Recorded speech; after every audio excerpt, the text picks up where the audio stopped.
Hey everyone, and welcome back to my channel. I finally have some time to talk about astrology. That's my favorite thing to do. I want to continue talking about synastry and composite chart aspects, and in this video we're going to focus on synastry aspects, specifically aspects between Mercury and Jupiter in synastry, because these are really good aspects. So in this video, the aspects between Mercury and Jupiter in synastry that I'm going to be focusing on are the conjunction, the sextile, the trine, the opposition, and the square. So I want to start off by talking about the similarities between Mercury and Jupiter aspects in synastry and between all the aspects. So these aspects generally show that there can be broader communication. You know, we're talking about philosophy, religion, faith, beliefs, our broader outlook and perspective on life, the meaning that we give to life, our opinions on broader topics and subjects. So we learn a lot from each other with all the aspects, regardless of what the aspect is. There's also lots of talking. We can get into conversations that can last a really long time and can just keep going and going because we add so much to what the other person has to say. And there's similar outlooks, especially with the easy aspects, the conjunction, the sextile, and trine.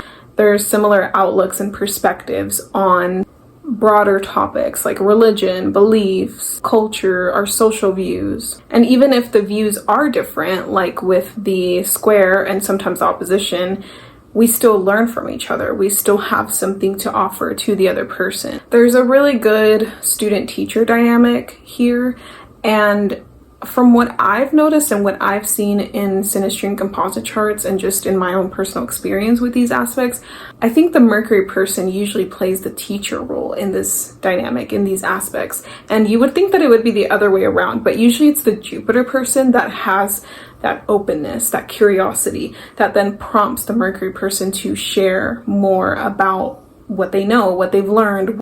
And that information is what contributes to the Jupiter's broader perspective and broader outlook. Basically, Mercury provides the information that Jupiter needs to complete their perspective on something, because that's the natural dynamic that they have in the zodiac wheel. Mercury naturally gathers that information that then Jupiter collects and puts into like a more complete perspective or subject or outlook on life. They give it some kind of meaning. So Jupiter, in all the aspects, Jupiter is open to learning from Mercury. They ask the questions that Mercury then has the answers to. So it makes the Mercury person speak more, share more. The Mercury person can find themselves talking more because they have someone that is wanting to listen, wanting to learn from the Mercury person about what they have to say. So Jupiter asks the questions. And I've noticed too in this dynamic, the Jupiter person can actually look up to the Mercury person a lot. Even with the square, sometimes you can see that, but with all the aspects, the Jupiter person usually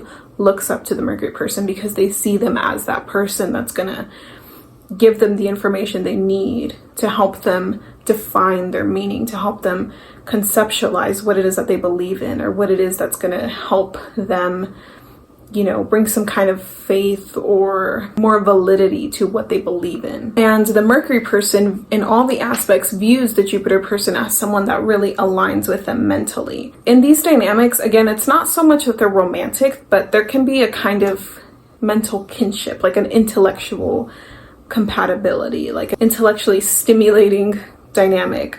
There can be like a natural affinity there with their minds. The communication contributes so much to the Mercury's growth that the Mercury person feels very understood by the Jupiter person. They feel like what they have to say, it has a place to kind of shine with the Jupiter person, because the Jupiter person is almost like the Mercury person's audience, you know? Jupiter's openness and curiosity inspires the Mercury person to express their thoughts and their information, and inspires them to share their opinions in a way that can challenge them to consolidate what they know. And the Jupiter person also inspires the Mercury person to keep learning, especially with the hard aspects like the square. And with the easy aspects, with all the easy aspects, the Mercury person, again, feels understood by Jupiter because Jupiter accepts their views naturally. They don't really have conflict there.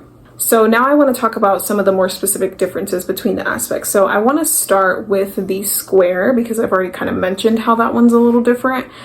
there can be more differences in their perspectives on things, on, you know, the basic facts of things and information, and also how that forms broader perspectives, broader outlooks on life, broader belief systems.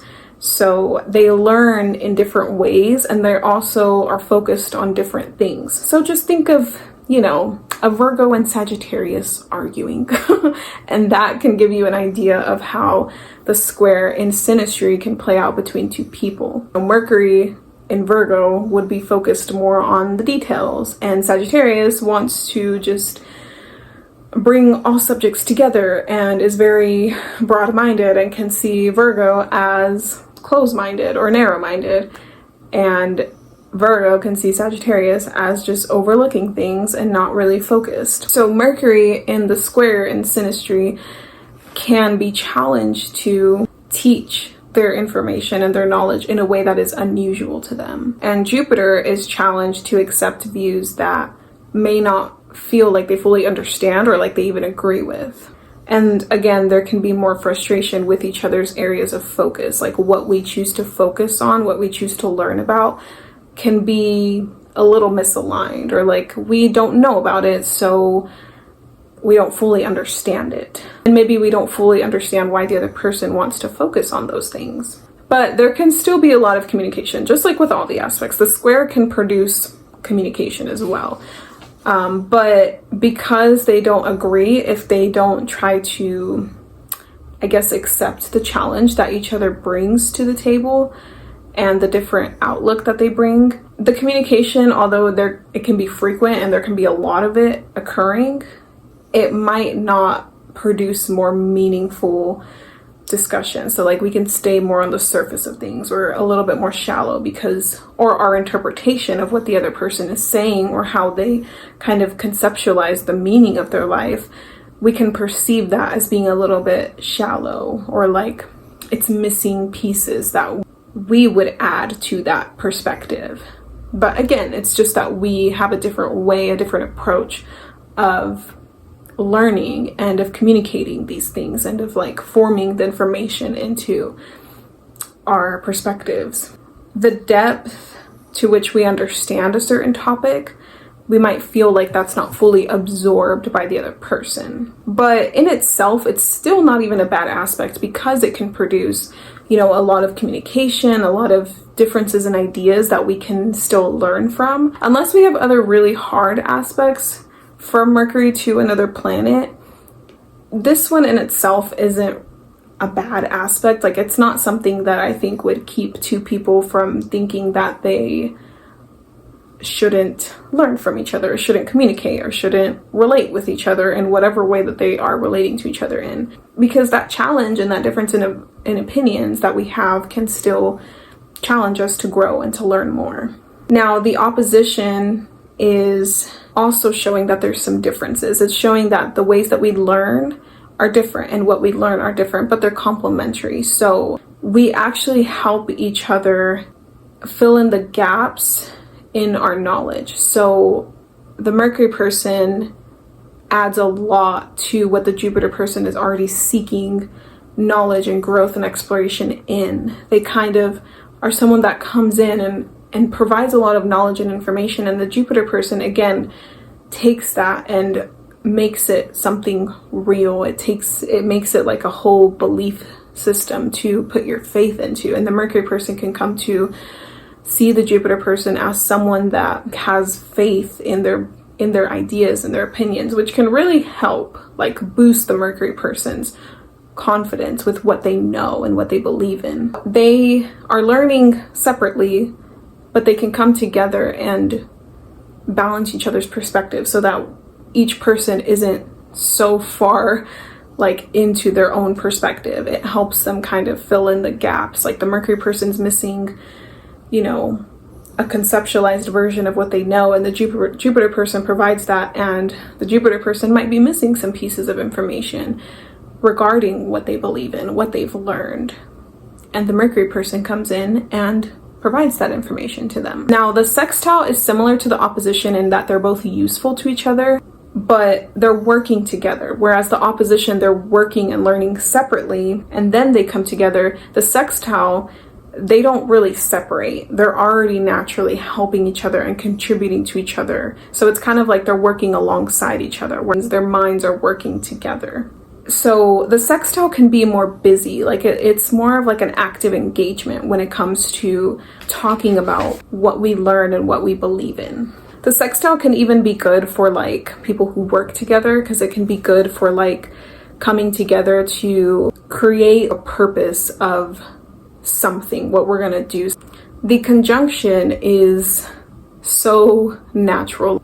We just naturally fit together with our knowledge, our perspectives, what we know, what we're even curious about, what we're curious about learning, what we enjoy learning, what we enjoy mentally exploring. All of that is just on the same page with the other person. And in all the aspects, but in the conjunction especially, this is the one where you see the Jupiter person really looking up to the Mercury person as being that person that's going to teach them, going to help guide them through, you know, figuring out their own belief system, figuring out their own outlook on life and the meaning that they give to life. And the Mercury person, again, really enjoys the company of the Jupiter person, because the conjunction, you know, they naturally have that openness and curiosity towards the Mercury person. And the Mercury person can really kind of come out of their shell with the conjunction. The only downside, I suppose, that you could maybe see is if there are already other aspects that show one or both people might be kind of dependent on each other in other ways, or maybe in their natal chart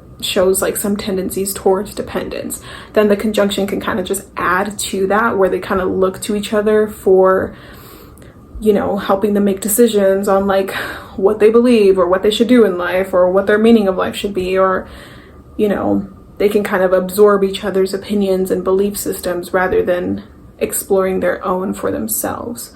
So that's the only potential downside, but that, you know, would have to be added to other layers that show those tendencies, either natally or in other areas of the synastry chart. But in itself, the conjunction is actually a really good aspect to have. And the two people together can go deep in conversations with each other and make such an impact in each other's mental growth and their outlook on life. And the trine is very similar as well, but the trine almost goes unnoticed. It's not as potent, I guess you could say, as the conjunction, but it's still a good aspect to have. There's such an ease of communication and sharing ideas that we really don't disagree on much, unless again you have some other hard aspects that show differences in opinion. Then it's going to show that we're disagreeing in those ways, in those areas of life.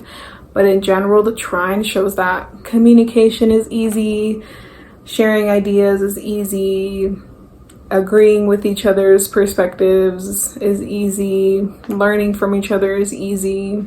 All of that comes so naturally and effortlessly that we really don't even second guess what we're going to share with each other, or what we're going to, you know, question with each other, because in the trine, we're both so naturally open with each other. So it's a good one to have, but again, it's one that it's kind of just unnoticed. Because trines are naturally in the same element, it shows that they agree on the ways that two planets function. So trines are also good for like working relationships, but really any relationships the Mercury Jupiter aspects could do well with. Again, I think the square is possibly, in this video that I'm talking about, is possibly the most challenging one. The in conjunction could be challenging as well too, but I might talk about that in a separate video. In themselves, Mercury Jupiter aspects are pretty good, and they offer a lot of growth, a lot of learning, a lot of mental challenges, mental stimulation with each other, and conversations are usually lively and enjoyable. So